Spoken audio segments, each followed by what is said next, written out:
I'm here to talk to you about Butler Pitch and Putt.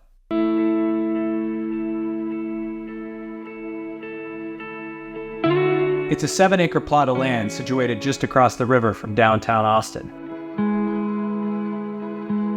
And for the last 73 years, it's provided Austinites with a place to learn and play the game of golf.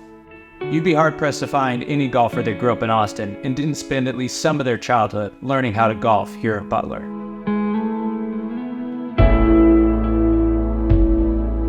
But let's go back, all the way back to 1948. Golfing weather is prevalent almost the year round, and the beautiful slopes and greens keep their restful color even through the winter. Now at that time, the land that Butler sits on was just an abandoned clay mine. Once the Butler Brick Company had mined all of the clay, the city of Austin became owners of this land, which was basically just a big hole in the ground. It was somewhere that residents used to dump their old refrigerators. A local man named Winston Kinser had seen a par 3 course when he was stationed out in California for World War II, and he was infatuated with the idea of creating one in his own hometown. Now at the time, his brother John Douglas Kinser was searching for something to do with his life, and Winston thought this course would be a good thing for John Douglas to provide some structure in his life. Winston and John Douglas came up with a plan to approach the city about turning this land into a golf course. There were no trees here.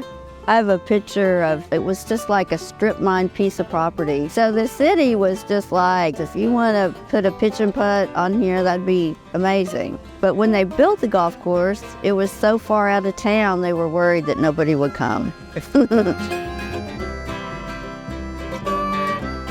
So Douglas took out a $5,000 loan from Austin National Bank, and he and Winston set out to rehabilitate this land and turn it from an empty clay mine into a golf course. By 1950, the golf course was done, and Butler Pitch and Putt was open for business.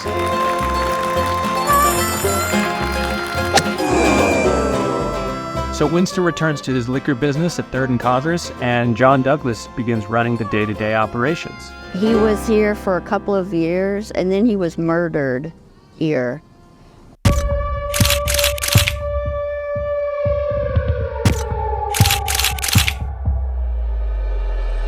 On Monday, October 21st, 1951, Mac Wallace parked his car on the side of the road outside Butler Pitch and Putt. He approached the clubhouse, and it being a Monday, there weren't many golfers around. In fact, there was only one person seated outside the clubhouse. That was J.E. White. So Wallace walked past White and into the clubhouse. In the clubhouse, Wallace finds himself alone with John Douglas Kinser behind the counter. Now, Kinser had never seen Wallace before, so he thinks he's just another customer. So Wallace approaches the counter and orders a pack of cigarettes, costing about 40 cents at the time. Wallace produces a $1 bill, hands it to Kinser. Now, while Kinser is getting his change out of the register, Wallace produces a pistol from his jacket pocket and shoots Kinser. Kinser yells out in pain and rushes for the back pantry. Wallace then empties the rest of the chamber, hitting Kinser with what would ultimately be the fatal blow. Once outside, Mac Wallace rushes past a visibly shaken J.E. White, who's heard the whole commotion from outside. Now Wallace goes straight past him, gets in his car, and speeds off down Lee Barton Drive. Back on the course, White has run to the 8th tee box where 2 men are teeing off. He's yelling at them to write down the license plate of the car that's speeding off. Now in a twist of golf fate, these gentlemen have a scorecard and a pencil handy. So they write down the license plate, missing only one letter. This allows the Austin Police Department to apprehend Wallace later that day. They find him on a highway in Jollyville, Texas, just northwest of town. And the obvious next question is, why? Why did Mac Wallace walk into the clubhouse that day and murder John Douglas Kinser? So there's this one theory is that it was a romantic revenge motive. Doug Kinser had a relationship going on with Josepha Johnson, LBJ's sister, and with Mac Wallace's wife, Andre Wallace. It's also worth mentioning that Mac Wallace had an affair with Josepha Johnson as well. So it was sort of a love quadrangle of sorts. The other theory is LBJ himself wanted Doug Kinser gone.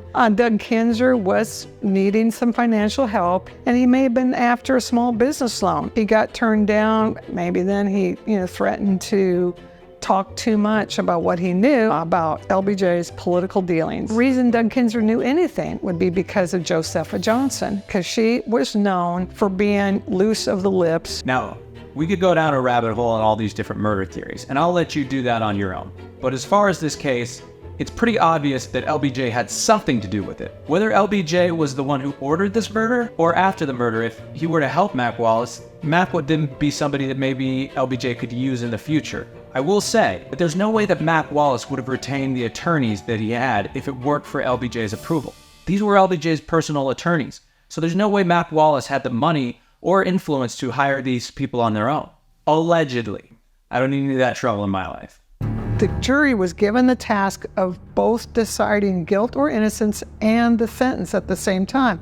That gave the foreman an opportunity to force what he wanted. The jury foreman, a man named Decker Johnson, had ties to the defense.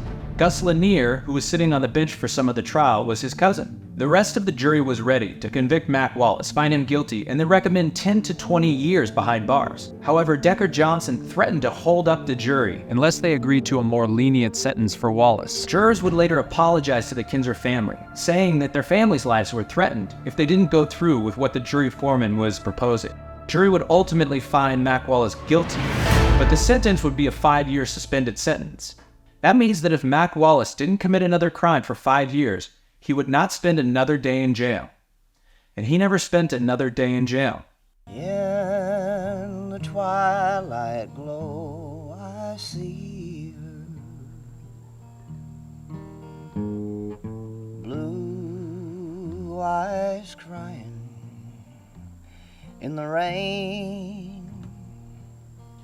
Now, if you remember, John Douglas had taken out a $5,000 loan from Austin National Bank. You know, back in those days, you didn't renege on loans and for their good name. And when that happened, Winston, who had a wholesale liquor business down at 3rd and Congress, sold that business and came over here. And with that, Winston began his time as steward of the golf course. Although the course struggled to be profitable for the next 10 to 20 years, Winston would go to the course 7 days a week and work from sunup to sundown. They did everything themselves.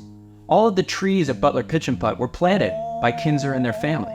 And Winston leaves behind quite a legacy. Not only was he the one that came up with the idea for the golf course, but he did the hard part. And that's to show up every day for 50 years and keep Butler alive. Well, I loved my father-in-law for one thing. He was an amazing person. I found a diary when he was 13 years old and how he had hoped golf would be in his career somehow. He was here 7 days a week in a clubhouse with no air conditioning or heat, and then in the end of his life, I would pick him up in the mornings and he would come over and sit in his easy chair with a toothbrush and Comet and clean golf balls all day long. Blue eyes crying in the rain.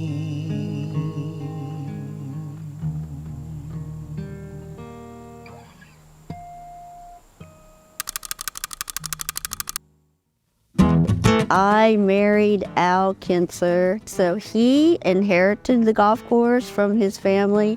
Al and I together started a business. When we divorced, half of that business was mine, the golf course was his, and so we just traded. Now, when Lee took over, she poured her heart and soul into the course. I told Al, if I'm going to be over there, I want to make it nice. So we slowly but surely worked on making things better. I mean, we changed the holes, we mowed, we weeded, all of it. Now, the quality of Butler has always been sort of ebbing and flowing, but that was part of its charm.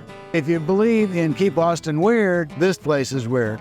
You knew the greens were slow. Sometimes there'd be big patches, but that's not what it was about. It was about having fun. However, during Lee's time, Austin went from being a mid-sized city to the booming metropolis that it is today. And with that came a lot of growing expectations from the city of Austin about how to maximize this parkland. Because the Kinsers have always leased the land from the city, they don't actually own the property. They run the business, but whenever the lease comes up, they have to go to the city and re-sign again. Well, I had a choice on signing a 5-year lease or signing a 10-year lease. And if I signed the 10-year lease, I was going to have to remodel the clubhouse. And it just seemed like it was going to be impossible. So I signed a 5-year lease so I wouldn't have to do that. And I saw Kathy Tobo, a city council person, out, and she said, you signed the 10-year lease, right? And I was like, no, I signed the 5. And the look on her face, I just knew that the writing was on the wall. They had other plans. 2019, when the lease came up, the City of Austin opened the bidding process to the public. That meant that any company or entity could file a proposal to become the new stewards of the golf course. And that year it came down to 2 proposals, Kinser's and one from Pecan Grove Partners. However, Kinser's application would never actually be accepted. We're talking about Butler Park Pitch and Putt. They're at risk of losing the family business all because of a paperwork error. Well, she missed this signature. That might cause her to lose this place. It is disrespectful. Ultimately, it would go to the city council to decide the fate of the course. We did not even evaluate one of the entities based on a technicality. I think that is wrong. There were motions proposed that they reopen the bidding process. But that faced some pushback. These processes exist for a reason. A standard procedure required by the solicitation. A missed signature. And the public was allowed to weigh in. After 70 years, the Kinser family deserves proper consideration. This is a place that makes Austin special. We love it. We love it the way it is. There is nothing like Butler Pitch and Putt. Literally. I don't mean that hyperbolically. You don't have to debate anymore. So the council took a vote. But those in favor of awarding the contract as staff recommended, please raise your hands. Contract's awarded. Dispense with that item.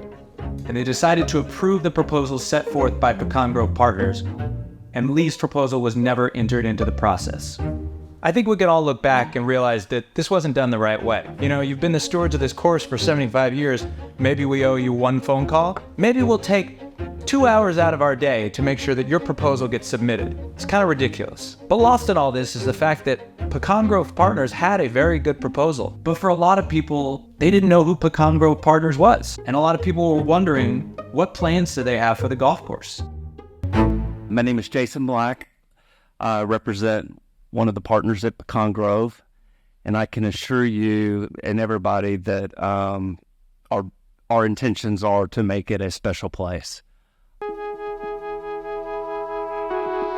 I'm born and raised in Austin. I grew up playing golf. I was introduced to Lynn Shackelford. He had run short courses in California, and then I needed New Waterloo to really look at the food and beverage side of the business. So we were ready to show what our vision was and then see if our vision made more sense for where Austin is. Always throughout the entire process, we were respectful of the history of Butler. This is a crown jewel for our city, but this jewel needs to be polished. Grass, irrigation, tee boxes, greens that were fun and exciting, getting all the weed systems out. I've invested probably 7 years, and I made my first dollar about 6 months ago. It's been a labor of love. It didn't feel like work. Traditional golf courses aren't the best place for a kid to go play. And that's what I saw as being my driving passion, to spend the time, make the investment, to see what we could do to restore Butler and take that to another level. Now, on top of all the work they did on the grounds, they brought a sort of national attention to Butler through partnerships with Tito's and the PGA Tour, but it still remains a place where locals can gather all 7 days a week and golf, hang out, and just be in a park.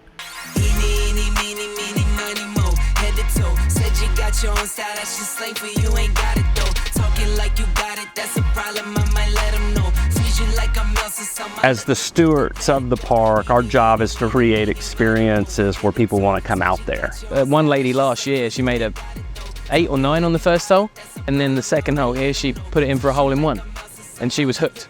She's like, she's back now every week. Community is first. We want to try and keep it that way for as long as the current owners and management are here. Tell me about your granddaughter. Her dad died of cancer 1.5 years ago, and he was a great golfer. He golfed for Rice. Her grandfather's a good golfer, and so we're really thrilled for her to be golfing. She's over here taking lessons with Nick, and she loves it. The fact that Lee and Evie are still here, and someone from the Kinser family still feels like they are welcome here, because they're always going to be. You know, they're the people that started it. So that's a big thing for me to see him come back here and still enjoy the place. Till she came over here golfing, I didn't come back. I just couldn't do it. But I was dying to see her golf.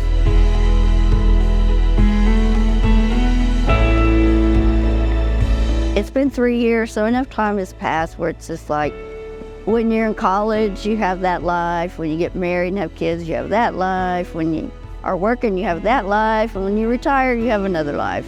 It's my legacy. That's, that when I finally came to that conclusion, that can't be taken away no matter what. It's like I'm more at peace with it all. The relationship that golf gave me with my daughter, I wanted to share that gift with other parents. We created a program to where you could come to Butler. We had somewhere between 60 and 70 kids come through that program. After 3 sessions, they knew how to go play on their own. On the last day, we created a parent-child bramble. And to see some of these parents with their kids on the golf course, that's the stuff that gets me emotional. That's the gift of golf. That's the power of Butler.